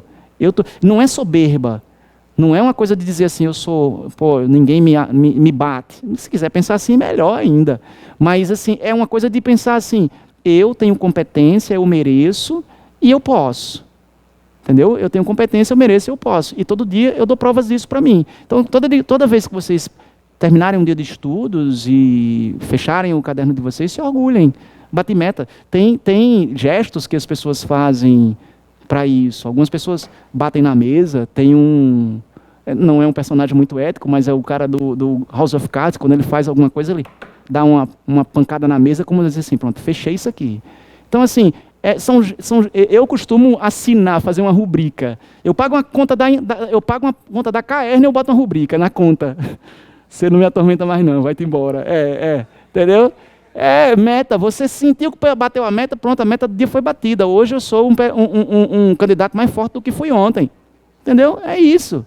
Se conhecer para poder tomar atitudes. É bom se conhecer porque você toma atitudes no sentido de tirar de si o melhor proveito, o melhor desempenho, né? Eu espero que tenha contribuído, né, com vocês, com essas informações. Quem quiser, depois, como tem um serviço aqui de mentoria também, a gente está aí na expectativa de uma nova mentoria também para turmas, mas tem a mentoria individual, mas mesmo que não, que se for uma situação para tirar dúvidas em relação a isso que eu apresentei para vocês hoje aqui, estejam à vontade, eu vou poder atender vocês com muito carinho, tá bom? Boa tarde para todo mundo, obrigado pela atenção de vocês. A gente se vê aí em breve, eu acho, né? Quando chegar a notícia da aprovação, vocês me digam. Valeu, pessoal. Boa tarde.